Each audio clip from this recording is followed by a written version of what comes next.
Hello नमस्कार दोस्तों, निमी technical परिवार में आप सभी का हार्दिक स्वागत है।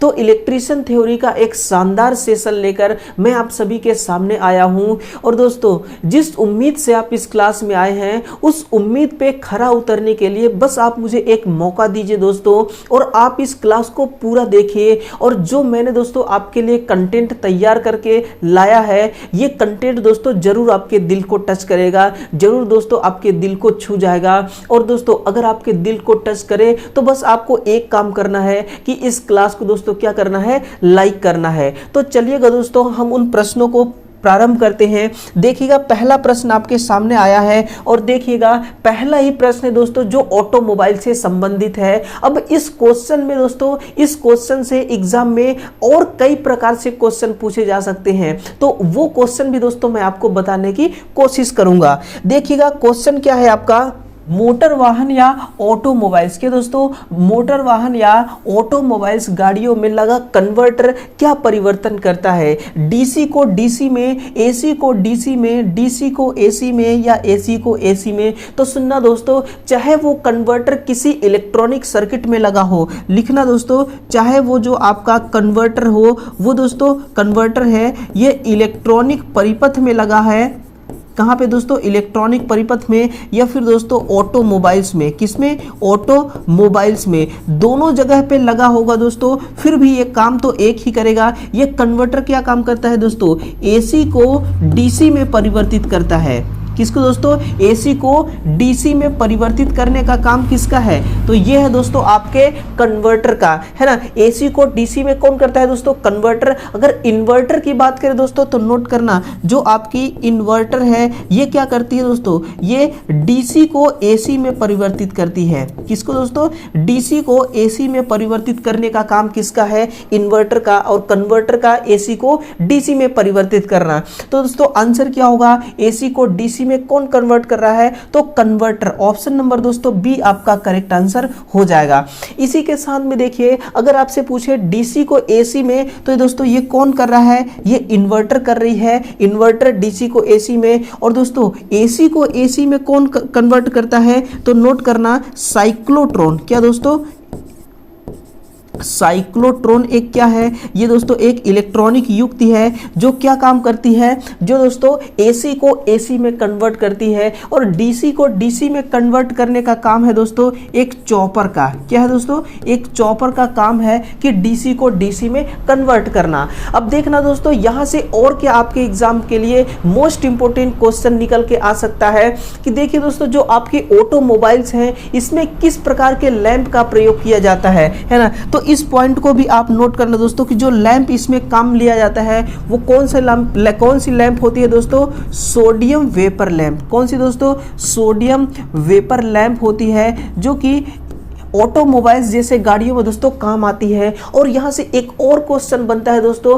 कि जो आपकी ऑटोमोबाइल्स हैं इसमें किस प्रकार की बैटरी का इस्तेमाल किया जाता है। तो आप ध्यान रखना दोस्तों कि जो पुरानी टेक्नोलॉजी थी आपकी, उसमें क्या दोस्तों, उसमें कौन सी बैटरी को काम में लिया जाता था, तो लेड एसिड बैटरी, है ना। लिखना दोस्तों, पुराने टेक्नोलॉजी में, किसमें दोस्तों, पुराने जो आपके टेक्नोलॉजी थे उसके हिसाब से दोस्तों जो आपकी ऑटोमोबाइल्स में गाड़ियां बनती थी उसमें लेड एसिड बैटरी को लगाया जाता था। किस बैटरी को दोस्तों, लेड एसिड बैटरी को काम में लिया जाता था। लेकिन आज के वक्त में दोस्तों लेड एसिड बैटरी को काम में नहीं लिया जा रहा है, क्योंकि दोस्तों अभी देखिए हाल ही में, यानी कि कुछ ही वर्ष पहले दोस्तों महिंद्रा कंपनी के द्वारा एक दोस्तों क्या एक इलेक्ट्रिक कार को निकाला गया है मार्केट में। और दोस्तों जिस टेक्नोलॉजी का इस्तेमाल करके उस गाड़ी को डिजाइन किया गया है, उस टेक्नोलॉजी में दोस्तों किस बैटरी का सहारा लिया गया है, तो उस टेक्नोलॉजी में दोस्तों एक लिथियम आयन सेल का प्रयोग किया गया है।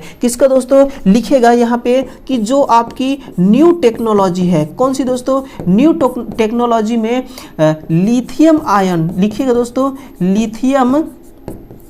लिथियम आयन बैटरी का प्रयोग किया गया है। अब दोस्तों आप बोलेंगे कि इसमें ऐसा क्यों किया गया है, लिथियम आयन सेल में ऐसा क्या है? तो सुनना दोस्तों, लिथियम आयन सेल जो बैटरी होती है, लिथियम आयन बैटरी जो होती है दोस्तों, इसका जो लाइफ टाइम होता है ना, नोट करना, जो इसका लाइफ टाइम होता है दोस्तों वो कितना होता है, 10 वर्ष होती है। और ध्यान देना दोस्तों, जो आपकी लेड एसिड बैटरी है इसका दोस्तों 2 से 5 वर्ष होता है लाइफ टाइम। कितना दोस्तों, 2 से 5 वर्ष का लाइफ टाइम होती है। यही रीजन है दोस्तों, यानी कि आपकी 2 से 5 वर्ष में दोस्तों ये पूरी तरह से खत्म हो जाती है लेड एसिड बैटरी। और दोस्तों जो आपकी लिथियम आयन बैटरी है ये 10 साल तक चलती है। और जो ऑटोमोबाइल्स है दोस्तों, ये ऑटोमोबाइल्स यानी कि ऑटोमोबाइल्स गाड़ियों का लाइफ टाइम अधिक होता है, इसलिए इस बैटरी को महत्वता दिया गया है। तो आंसर दोस्तों आपके सामने है ऑप्शन नंबर बी की एसी को डीसी में कन्वर्ट करने वाली जो इलेक्ट्रॉनिक कन्वर्टर है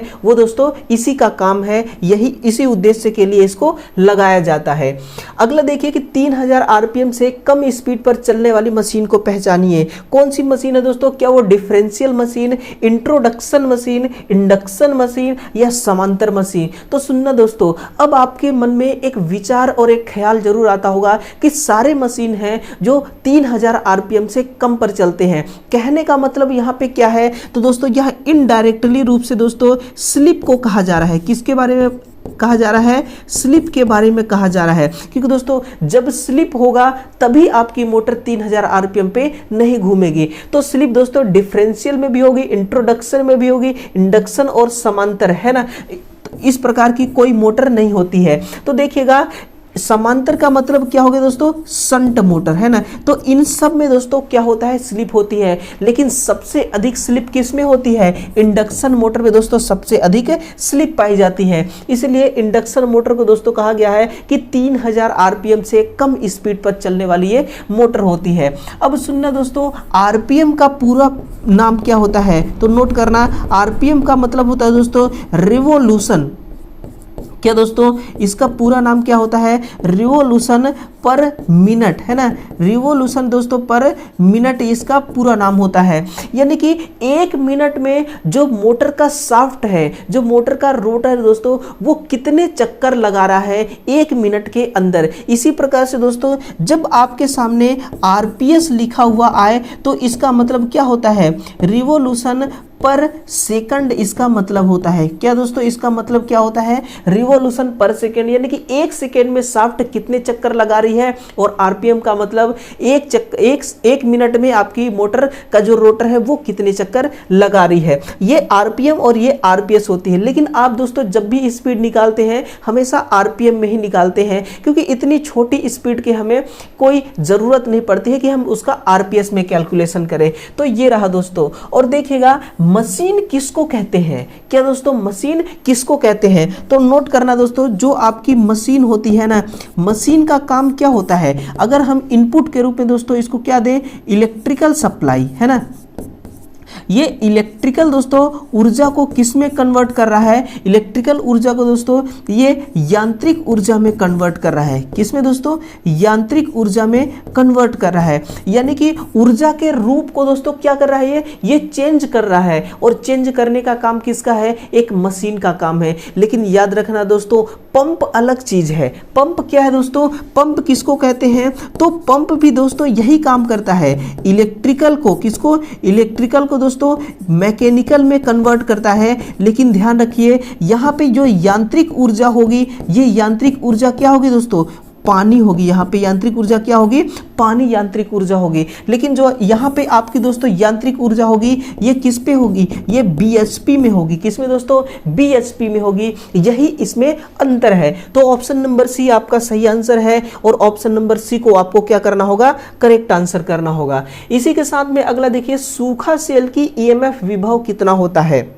ये दोस्तों क्वेश्चन बार बार रिपीट होता है, चाहे आप किसी भी एग्जाम में बैठ के देखिए, आपके कंप्यूटर स्क्रीन में दोस्तों इस प्रश्न से आपका आमना सामना जरूर होगा। तो देखिएगा ध्यान से कि सूखा सेल की ईएमएफ विभव कितना होता है? वो होता है दोस्तों 1.5 वोल्ट। कितना? 1.5 वोल्ट। अब सुनना दोस्तों, इस प्रश्न से जुड़ी महत्वपूर्ण तथ्य मैं आपके सामने रखता हूं कि जो सूखा सेल होता है वही दोस्तों शुष्क सेल है। कौन सी सेल? शुष्क सेल है। तो किस सेल को दोस्तों ओवरटेक करके बनाया गया है, सूखा सेल को? लिखेगा दोस्तों, किस सेल को ये ओवरटेक किया है? नोट करें दोस्तों, ओवरटेक किस सेल को किया है? तो ये दोस्तों लैकलांची सेल को। नोट करना, किस सेल को? लैकलांची सेल को दोस्तों ये ओवरटेक करके इस सेल को बनाया गया है। यानी कि दोस्तों जो आपका सूखा सेल होता है, शुष्क सेल होता है, इसका वोल्टेज कितना होता है? 1.5 वोल्ट। और दोस्तों इसके अंदर का आंतरिक प्रतिरोध कितना है, यह भी तो जानना जरूरी है। तो लिखेगा इसके अंदर का जो आंतरिक प्रतिरोध है वो दोस्तों कितना होता है? लिखेगा 0.2 से 0.3 ओम। कितना? 0.2 से 0.3 ओम। ये दोस्तों इसके आंतरिक प्रतिरोध का मान होता है। इसमें रासायनिक जो क्रिया होती है ये किस सेल की भांति होती है? लिखना दोस्तों, इसमें जो रासायनिक क्रियाएं होती है, कौन सी दोस्तों? कौन सी क्रिया? रासायनिक इसमें जो क्रियाएं होती हैं ये किस सेल की भांति होती हैं? तो वही दोस्तों लैकलांची सेल की भांति होती है। किसकी दोस्तों? लैकलांची सेल की भांति इसके अंदर की जो रासायनिक क्रिया होती है वो होती है। लेकिन एक बात ध्यान रखना दोस्तों, जो आपकी शुष्क सेल होती है, कौन सी दोस्तों? जो आपकी शुष्क सेल है ना, ये क्या करती है दोस्तों? ये केवल रासायनिक ऊर्जा को विद्युत ऊर्जा में बदल सकती है। लिखिएगा दोस्तों, रासायनिक ऊर्जा को, किसको दोस्तों?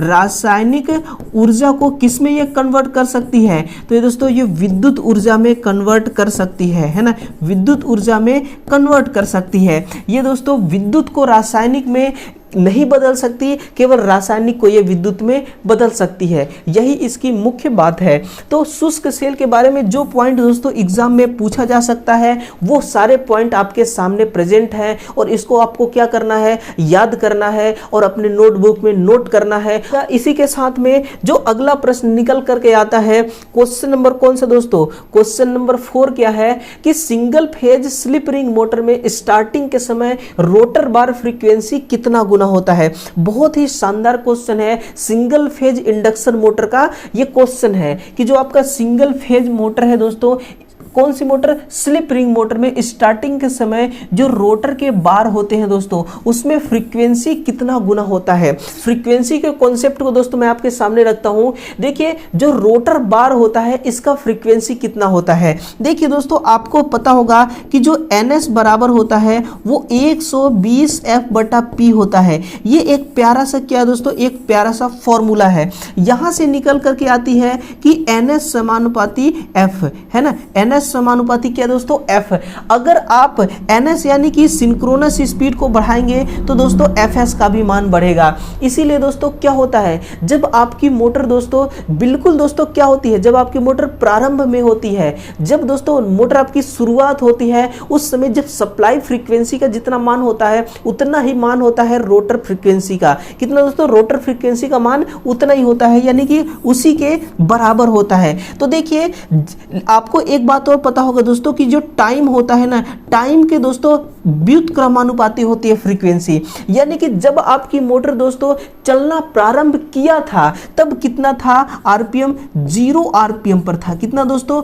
0 आरपीएम पर था। और 0 आरपीएम में दोस्तों टी बराबर क्या होगा? 0 सेकेंड। टी बराबर क्या होगा? 0 सेकेंड। और जैसे ही आपने मोटर को स्टार्ट कर दिया, ये दोस्तों 100 आरपीएम, 200 आरपीएम, 1000 आरपीएम, यानी कि कुछ आरपीएम ये स्टार्ट हो गया, रोटर घूमना स्टार्ट हो गया। तो टाइम अब क्या है? अब टाइम 0 नहीं है। अब क्या है दोस्तों? जो आपका टाइम है ये टाइम 0 नहीं है। 5 सेकेंड, 10 सेकेंड जो भी होगा, लेकिन टाइम अब आ गया। तो जैसे ही टाइम क्या हुआ दोस्तों? टाइम बढ़ा तो फ्रीक्वेंसी क्या हो जाता है? घट जाता है। इसलिए प्रारंभ में क्या होती है दोस्तों? सप्लाई फ्रीक्वेंसी के बराबर होती है। और जैसे ही टाइम दोस्तों बढ़ता जाता है फ्रीक्वेंसी घटती जाती है। और घट करके कितना हो जाती है? तो नोट करना दोस्तों, घट करके 2 हर्ट्ज हो जाती है। ये क्या है दोस्तों? ये रोटर की फ्रीक्वेंसी होती है। किस कंडीशन में? तो रनिंग कंडीशन में। नोट करना दोस्तों, ये रनिंग कंडीशन की बात हो रही है, जब आपकी मोटर चलना प्रारंभ कर देती है ना, रनिंग स्थिति की बात हो रही है। रनिंग स्थिति में 2 हर्ट्ज और प्रारंभ में कितना होता है? प्रारंभ में होता है दोस्तों 50 हर्ट्ज। तो सप्लाई फ्रीक्वेंसी के बराबर यही आपका करेक्ट आंसर माना जाएगा। ऑप्शन नंबर सी आपका सही उत्तर है। इसी के साथ में देखिएगा लास्ट क्वेश्चन क्या है किसी अंडरग्राउंड केबल का आईआर टेस्ट किस उपकरण द्वारा किया जाता है? बहुत ही अच्छा क्वेश्चन है। इलेक्ट्रोचुंबक इंजन युक्त मैगर या निम्न प्रतिरोध युक्त एमीटर, उच्च प्रतिरोध युक्त वोल्टमीटर, स्थायी चुंबक इंजन युक्त मैगर। तो आंसर दोस्तों आपके सामने है ऑप्शन नंबर कौन सा? Option number D correct answer है कि स्थायी चुंबक इंजन युक्त जो मैगर है यही है दोस्तों आपका सही आंसर। और ये क्या मापता है? आईआर प्रतिरोध को मापता है। नोट करना, आईआर का मतलब क्या होता है दोस्तों? तो आईआर का मतलब होता है इंसुलेशन रेजिस्टेंस। क्या दोस्तों? इंसुलेशन रेजिस्टेंस इसका पूरा नाम होता है, आईआर का पूरा मतलब होता है। और जो आईआर होता है दोस्तों ये कहां पर पाया जाता है? तो लिखना दोस्तों, ये किसी केबल में पाया जाता है। किसमें दोस्तों? केबल के इंसुलेशन में, है ना, केबल के इंसुलेशन में पाई जाती है। और इसमें दोस्तों इसके मान को किस में मापा जाता है? तो नोट करना, मेगा ओम में। किसमें दोस्तों? मेगा ओम में हमेशा मापा जाता है। हम चाहते हैं जितना अधिक से अधिक हो सके उतना अधिक दोस्तों केबल के इंसुलेशन का मान होना चाहिए। और जितना अधिक दोस्तों मान होगा इसके आईआर का मान जितना अधिक होगा दोस्तों उतना ही का होगा, पंक्चर होने की जो संभावना है वो कम हो जाएगी। यानी कि केबल पंक्चर होने की संभावना दोस्तों कम हो जाएगी अगर आईआर का मान अधिक हो जाएगा। और दोस्तों इसके लिए मैगर ही एक ऐसा यंत्र है जो कि दोस्तों सक्सेसफुल है। वही दोस्तों हाई प्रतिरोध को माप सकता है। यानी कि मेगा ओम प्रतिरोध को मापने के लिए हम मैगर का प्रयोग करते हैं। हम ओम मीटर के द्वारा हम दोस्तों इस प्रतिरोध को नहीं माप सकते हैं। तो ये वो 5 ट्रेंडिंग प्रश्न थे दोस्तों जिसको आपने बिल्कुल दोस्तों आसान कॉन्सेप्ट में पढ़ लिया, आसान कॉन्सेप्ट में दोस्तों अपने नोटबुक में उतार लिया। अब दोस्तों आप एहसास करते हुए आप फीलिंग के साथ बताइए कि जो हमारे द्वारा दोस्तों आपको कंटेंट प्रोवाइड कराया गया, हमारे द्वारा दोस्तों जो आपको कंटेंट तैयार करके लाया गया था उसको आपको आप तक डिलीवर किया गया, तो ये कंटेंट कैसा आपको लगा कमेंट करके आपको जरूर बताना है। और कल सुबह दोस्तों दोबारा इंतजार करना है। क्या करना है? दोबारा इंतजार करना है। और दोस्तों ध्यान रखना, बिल्कुल घबराना नहीं है दोस्तों, क्योंकि आपके दोस्तों क्या है, आपके दोस्तों माँ बाप के आशीर्वाद आपके सर पे है। और दोस्तों ध्यान रखना एक चीज, इस चित्र को देखिएगा दोस्तों, इस चित्र को देखिएगा, ये आपको कुछ बताना चाह रही है कि माँ की दुआ दोस्तों वक्त तो क्या नसीब भी बदल देती है। और ये एक सच्चाई है। ये क्या है दोस्तों? एक सच्चाई है। जिसके सर पे दोस्तों माँ की दुआ हो और जिसके सर पे दोस्तों माँ का आशीर्वाद हो उसका दोस्तों उसका क्या होता है? उसका वक्त तो क्या नसीब भी बदल जाती है। और आप भी दोस्तों नसीब अपना खुद बदलेंगे, अपना नसीब तो आप खुद लिखेंगे, है ना। इतना दोस्तों आपके अंदर हौसला है। और ध्यान रखना दोस्तों, जिसके हौसले में आग होती है ना वो दोस्तों क्या करता है? कामयाबी के लोहे को भी पिघला सकता है। और आपको अब की बार क्या करना है दोस्तों? कामयाबी के लोहे को जरूर पिघलाना है। तो चलिएगा कल सुबह फिर से मिलते हैं। तब तक के लिए दोस्तों आप सभी विद्यार्थियों का बहुत बहुत धन्यवाद है। Thank you. लौट कर जरूर आइएगा दोस्तों, इस संघर्ष की दुनिया में मैं आपका इंतजार करूंगा। तो चलिएगा दोस्तों कल सुबह फिर से मिलते हैं।